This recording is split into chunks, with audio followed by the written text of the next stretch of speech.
muitas notícias nesta quarta-feira pela manhã. Isso porque tem jogo remarcado, já remarcaram, Fluminense e Santos. Tem também novidades sobre Pedro. Perdemos, mas ganhamos. Não sei se dá pra chamar dessa forma, né? Além disso, também notícias sobre a volta de público pra quarta-feira que vem, né? Possivelmente tendo público em Fluminense e Fortaleza, será? E, além dessas outras 3 notícias, a gente tem também algo que... Vou arrumar um jeito de meter o Fluminense nessa confusão do esporte. Você vai entender tudo o que aconteceu. Roda a vinheta do Giro de Notícias enquanto você vai deixando seu like aqui embaixo.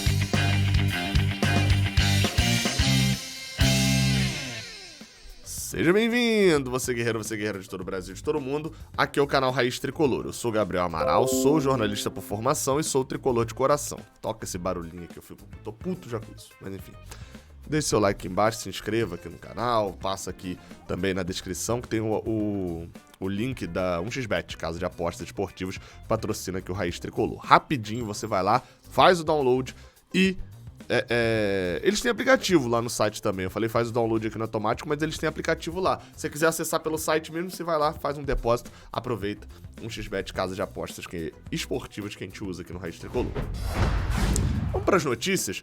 Vamos começar com uma notícia que não envolve o Fluminense, né? Ali na teoria não envolve o Fluminense, mas na prática... Aliás, na prática não envolve... Enfim, Dantes. Envolve o Fluminense. O Sport pode perder, vou botar até um pode aqui, perder 17 pontos no Campeonato Brasileiro. Meu amigo, por escalação irregular. Basicamente, o que aconteceu? O zagueiro Pedro Henrique, contratado pelo Sport junto ao Internacional, não poderia jogar. Todo mundo sabe daquela regrinha, né, que tem, de que um jogador só pode atuar em 6 partidas por um time e depois atuar para se transferir para outro da Série A. Se ele atuar em 7 partidas na Série A, ele não pode atuar por outro time da Série A. Pois bem, o Pedro Henrique tinha 5 partidas em que ele tinha atuado pelo Internacional. Só que esqueceram de contar e a CBF avisa aos clubes. Tem esse detalhe, depois daquela confusão que aconteceu em 2013, lembra? Lá da Portuguesa e do Flamengo. Então, a CBF criou um sistema que avisa os clubes. O Sport foi avisado de que ele não poderia entrar em campo, porque ele entrou em campo 5 vezes pelo Inter, mas 2 vezes que ele ficou no banco, ele tomou cartão amarelo no banco, esse zagueiro. E aí, tomando cartão amarelo, conta como ele tendo participado do jogo, mesmo sem ele ter entrado em campo. 7 jogos, não poderia jogar pelo Sport. E aí, mesmo assim, entrou em campo em 5 jogos, né? Já no Sport, ele foi escalado ali por 5 vezes. E com isso, é inacreditável. O Sport vai perder os pontos desses 5 jogos. Ele tinha, nesses 5 jogos, 2 empates e 3 derrotas. Ele perde 3 pontos por jogo, mais os 2 que ele tinha conquistado. 15 mais 2, 17. O Sport tem 17 pontos hoje e vai a 0. Isso ainda vai ser denunciado e tal, porque só foi uma matéria que saiu até agora, lá da Rádio Jornal de Pernambuco, e depois, enfim, o GE entrou, o NE45, um monte de portais afirmando que, de fato, a confusão aconteceu e, enfim, a gente sabe, provavelmente o Sport, em breve, perde 17 pontos no campeonato e aí estaria praticamente rebaixado, já que teria que fazer ali pelo menos, uns 60 pontos, mais ou menos, para poder tentar se livrar do rebaixamento, algo que é quase impossível para o Sport poder fazer. Enfim, essa é a situação. Tomara, e ainda bem que a gente não tá envolvido na parte de baixo, né? Mas uma hora vão dar um jeito de meter o Fluminense nessa confusão, tá? Vão dar um jeito. Bem, outro assunto, este agora sim falando especificamente de Fluminense, mas também falando do Santos. A gente vai dar um passeio aqui total, né? Falando do Santos também, isso porque a partida entre Fluminense e Santos foi remarcada e acontecerá no próximo dia 27 de outubro. Ou seja, no dia 27 de outubro, tá aí na tela, ó, já está no site da CBF, a partida remarcada para quarta-feira, 27 de outubro de 2021. O jogo que era no dia 3, nesse final de semana, foi alterado para quarta-feira, dia 27, porque por uma decisão ali o Santos pediu para que fosse alterado a data. Eu vou explicar aqui bem resumidamente, eu já fiz um vídeo sobre isso. A decisão do conselho técnico ali, antes do Brasileirão olha só vamos voltar ao público quando todo mundo puder. Se um não puder, ninguém pode. Beleza? Beleza, ficou combinado isso. Mudaram esse combinado no meio. Foram lá consultar, falaram, olha só, times de São Paulo e da Bahia, que não estão podendo jogar. A Bahia talvez possa no futuro. Mas o Bahia só tem jogo em casa mais pra frente. E os times de São Paulo, vocês só podem na segunda-feira. Pode voltar ao público nesse final de semana e vocês jogam de portões fechados? Vocês ainda jogam sem público? Por que tinha que voltar no domingo? Pra poder cada time ter 16 rodadas e cada time jogar 8 em casa e 8 fora. Se não voltasse nesse final de semana, só poderia voltar no outro final de semana, que aí seria 7 em casa e 7 fora. O Bragantino falou, ok, jogo de portões fechados, deixa esse benefício pra galera jogar um jogo com público a mais. O Palmeiras também falou a mesma coisa, que o Palmeiras não quer ter jogo adiado, obviamente, né? Tem final de Libertadores, agora um monte de coisa.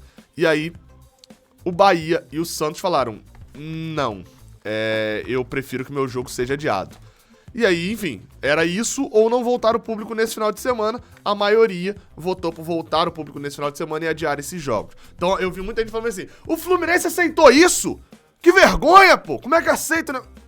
Então, não é o Fluminense aceitou, era uma votação da maioria pra voltar o público antes. Teria que aceitar isso, senão a gente ficaria esperando a Bahia até o final, até o governador da Bahia autorizar a volta do público e todos poderem.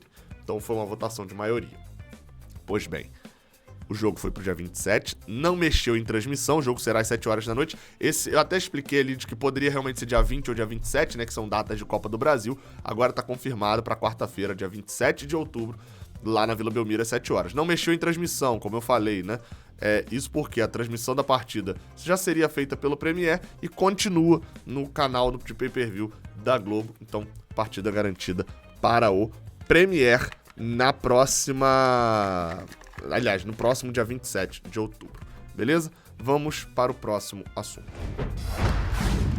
Bem, o próximo assunto que é sobre Pedro. Pedro que entrou na justiça há um tempo atrás contra o Fluminense, pedindo algumas coisas ok, que de fato ele tinha que pedir mesmo, e pedindo outras coisas que não faziam qualquer sentido. E bem, a justiça entendeu, assim como eu entendi também, né? Tinha coisas que eram ok, tinha coisas que não faziam qualquer sentido. Bem, vamos lá.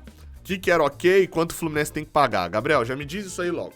Quanto que o Fluminense tem que pagar, porque eu já sei que é mais dívida vindo aí.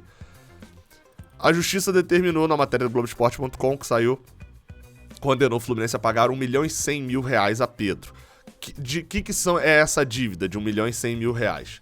Indenização por causa de um reajuste salarial, isso dá cerca de 100 mil. Eu não vou listar tudo aqui, mas tem 13º, férias de 2018 e 2019, férias proporcionais de 2020, FGTS de 2017, de 2018, de 2019, isso de alguns meses ali pincelados, multa do FGTS, né, por conta da rescisão, enfim. Basicamente isso, luvas, premiação, ok, né? Isso tudo ali dá R$1.100.000. O que Pedro pediu e a justiça não autorizou?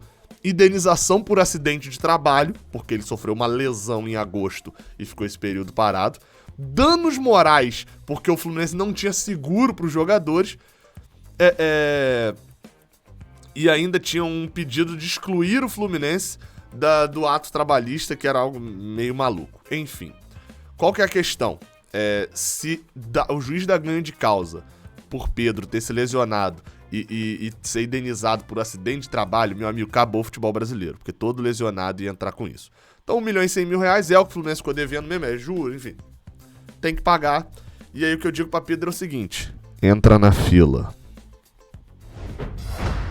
Última notícia é do Caio Blois, lá no portal UOL, em que ele... Na verdade, essa não é nem no portal UOL, né? Ele é repórter do portal UOL, mas ele trouxe até o ponto no Twitter, que é esse ponto aqui, ó. Vou ler aqui um trechinho do que ele falou, depois eu até boto o resto na tela. Entrei em contato com a prefeitura, ele botou isso na noite de terça-feira. Entrei em contato com a prefeitura e a Secretaria de Saúde esta noite. E o Fluminense ainda não enviou o protocolo para realizar o jogo contra o Fortaleza no dia 6 no Maracanã, com público.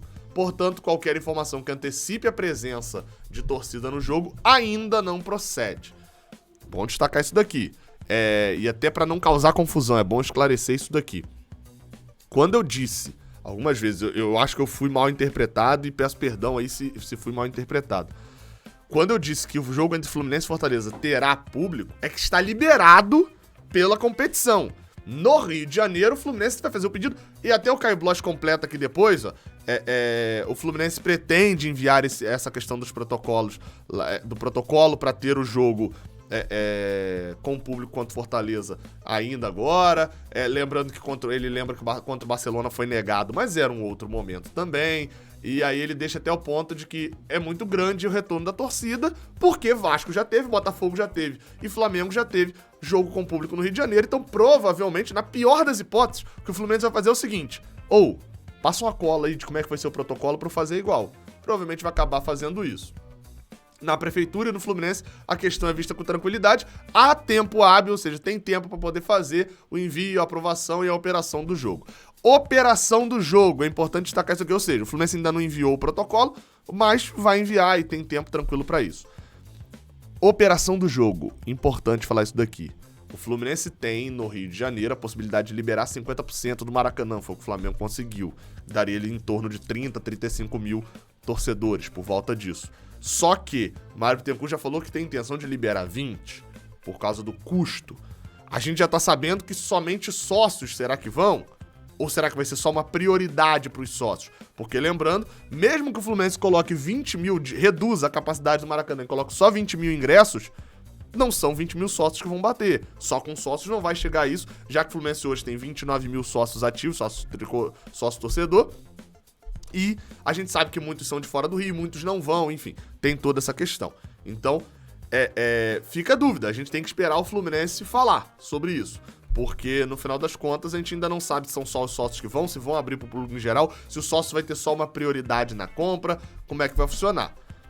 Acho que valeria ter público em geral, mas após os sócios não comprarem. Talvez para segunda-feira que vem abrir ingresso, venda de ingresso, ou terça-feira abrir venda de ingresso para o público em geral, depois dos sócios, com a preferência para os sócios, porque, obviamente, a capacidade que o Maracanã já vai começar a liberação ali, não com 2 mil, com 5 mil, o Fluminense perde um grande argumento de falar, olha só vou liberar 5 mil de capacidade, e a gente vai separar pelo estádio todo e tal, e vai fazer um protocolo rígido e tal, e não a vergonha que foi o jogo do Vasco, do Botafogo e do Flamengo, com o público liberado. Infelizmente a gente vai passar vergonha, vai ter a vergonha do Fluminense lá também, de aglomerações, de gente sem máscara, infelizmente vai ser isso. Liberando 20 mil, provavelmente vai ter uma quantidade grande ali de torcedores, se forem só sócios, vai ser uma liberação de 20 mil desnecessária, porque a gente vai ter provavelmente entre 8 e 10 mil pessoas lá, ainda mais se tiver que ter de fato teste PCR, a gente não sabe como vai ser os protocolos ainda, e que custam um dinheiro mais alto, e aí, enfim, complica muita gente de estar no estádio, apesar de ser necessário, falando de pandemia. É isso. Não se esquece de deixar o like aqui embaixo, de se inscrever aqui no canal, e tendo mais informações ao longo do dia, a gente traz, provavelmente ainda tem questões de terceira camisa e tal, a gente vai falar sobre tudo isso ao longo do dia, beleza? Como eu já pedi o like, já pedi a sua inscrição, comenta aqui embaixo suas opiniões sobre essas notícias. Até a próxima e valeu!